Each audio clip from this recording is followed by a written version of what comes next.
উত্তর দিনাজপুরের রায়গঞ্জের বাহিন গ্রাম পঞ্চায়েতের শঙ্করপুর এলাকায় দুষ্কৃতীদের হামলায় চাঞ্চল্য ছড়াল। ঘটনায় গুরুতর জখম হয়েছেন ব্যবসায়ী লালচাঁদ বাদশা। স্থানীয় সূত্রে জানা গিয়েছে, শঙ্করপুরে একটি কাপড়ের দোকানকে ঘিরে এই উত্তেজনার সূত্রপাত। অভিযোগ, এলাকার কিছু দুষ্কৃতী দীর্ঘদিন ধরেই বাকিতে মালপত্র নিয়ে যাচ্ছিল। সম্প্রতি সেই টাকা চাইতে গেলে দোকানের মালিক রাজা আলীর উপর চড়াও হয় তারা। শনিবার রাতে দুষ্কৃতীরা দোকানে হামলা চালায়। ভাঙচুর করা হয় দোকানের একাধিক সামগ্রী, ভেঙে ফেলা হয় সিসিটিভি ক্যামেরাও। হামলার মুখে পড়ে প্রাণ বাঁচাতে দোতলার ছাদ থেকে লাফ দিয়ে পাশের ভুট্টা খেতে পালিয়ে যান রাজা আলী। এদিকে সেই সময়েই রায়গঞ্জ থেকে দোকানের মালপত্র কিনে ফিরছিলেন তার ভাই লালচাঁদ বাদশা। দোকানের সামনে পৌঁছাতেই আচমকা তার উপর হামলা চালায় দুষ্কৃতীরা। অভিযোগ, ধারালো অস্ত্র দিয়ে মাথায় আঘাত করা হয় তাকে। ঘটনাস্থলেই অজ্ঞান হয়ে পড়েন তিনি। চিৎকার শুনে ছুটে আসেন স্থানীয় বাসিন্দারা। গুরুতর জখম অবস্থায় লালচাঁদকে উদ্ধার করে Raiganj government medical college and হসপিটালে নিয়ে যাওয়া হয়। সেখান থেকে অবস্থার অবনতি হওয়ায় তাকে শিলিগুড়িতে রেফার করা হয়েছে। রাজা আলীর অভিযোগ, দুষ্কৃতীরা দোকানের লকার ভেঙে নগদ টাকা, স্ত্রীর সোনার গয়না এবং মোবাইল ফোন লুট করে নিয়ে যায়। ঘটনার জেরে এলাকায় আতঙ্ক ছড়িয়েছে। অভিযুক্তদের দ্রুত গ্রেপ্তার ও কড়া শাস্তির দাবি তুলেছেন তিনি। এখানে ঘন্টা ঘন্টা কালকে মারপিট, এদের বাড়িতে আসে হামলা করছে, এখানে মারছে এই রোডের উপরে। কাকে মারলো? ওই ওর নাম হলো বাদশাহ, লালচন বাদশাহ। কারা মারলো? ওই যে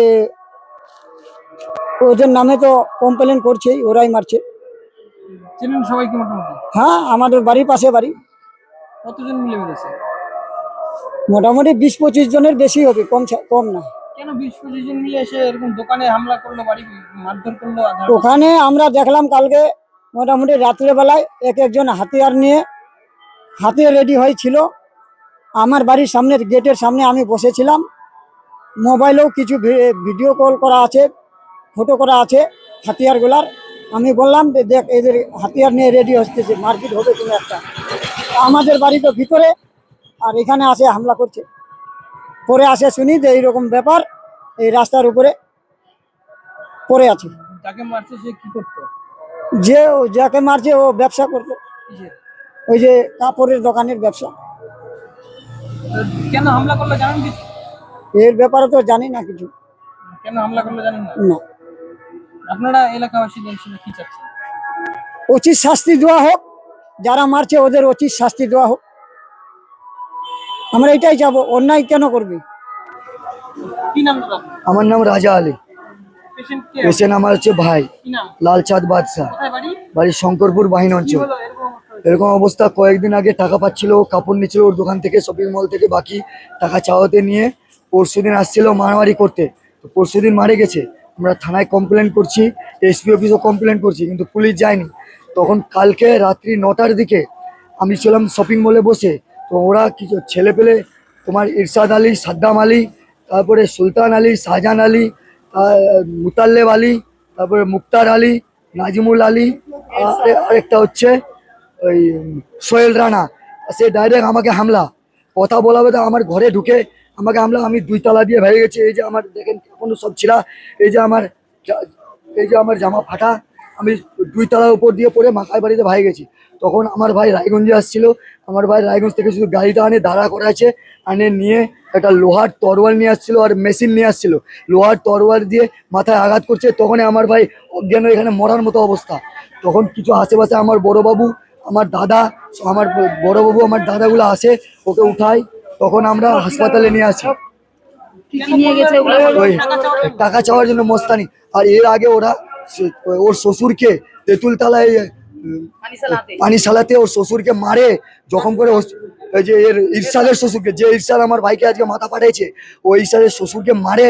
হসপিটালে ভর্তি ছিল ওনার শ্বশুর। এখন ওই ইরশাদ আলীর বাইকটা পানি সালাতে আটকে রাখছে।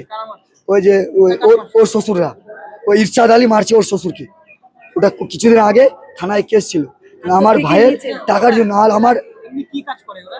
ওরা কিছু নাই, যে বিদেশে খাটে, কেউ টোটোর দোকানে কাজ করে, কেউ লেবারি করে।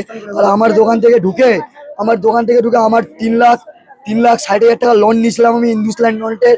আমার বেচা কেনার 1,60,000 টাকা নিয়ে 2টা মোবাইল নিচ্ছে। আমার বইয়ের একটা সোনার চেন ছিঁড়ে নিছে।